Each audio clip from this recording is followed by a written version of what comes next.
A few days ago, he was the man up front.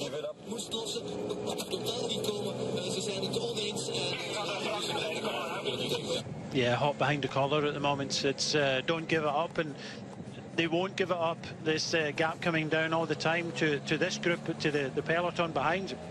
They need to look behind and see them coming, because I think if they join forces, there's still a possibility that these 5 riders can be brought back. Yeah, well, I think that is, there's every chance it will come back. It looks as if the peloton are going to get, well, they're certainly closer to the first chasing group than that chasing group is to this group of riders up front. Look at the pain etched on Greg Van Avermaet's face. So much of what he's done today has looked effortless, but now it's absolutely, oh, look at that. Yeah, there's passengers now. Bit of dead wood. Terpstra's not going to ride. Søren Kragh Andersen has been told don't ride now. And now Keukeleire and Greg Van Avermaet are the only riders prepared to push on now. So it does look as if the calls are coming from the team car.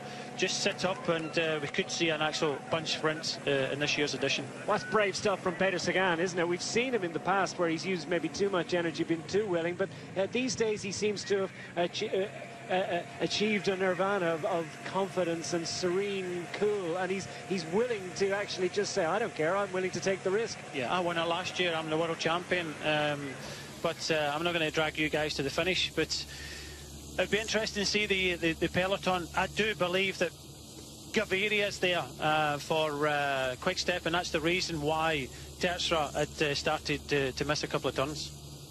Well, Craig Anderson has decided that this is a big opportunity for him to score a top result in a big Northern Classic, so he gives a big turn.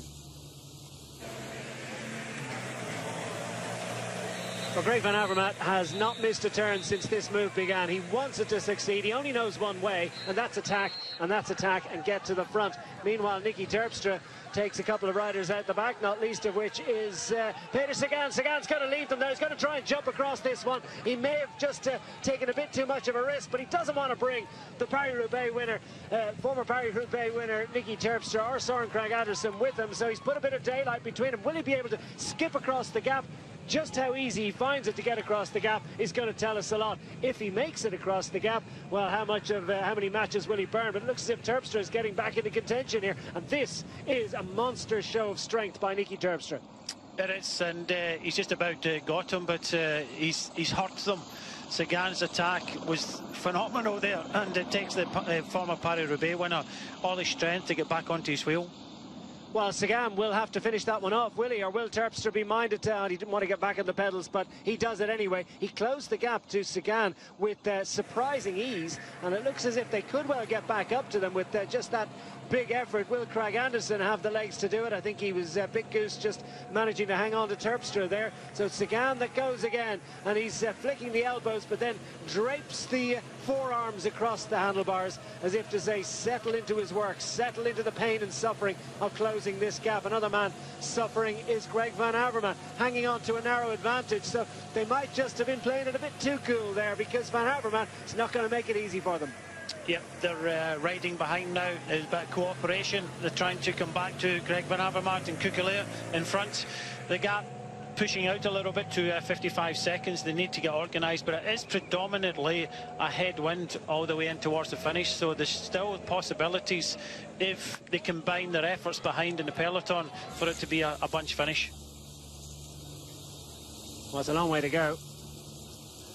And the peloton stretched thin, suggesting that they haven't packed it in yet. The wind blows, and it's like a bit of a headwind for them.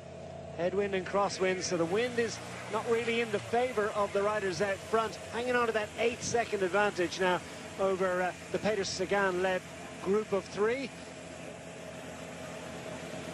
And if Sagan doesn't get to the finish in the front group, he'll be a bit miffed. To say the least. It's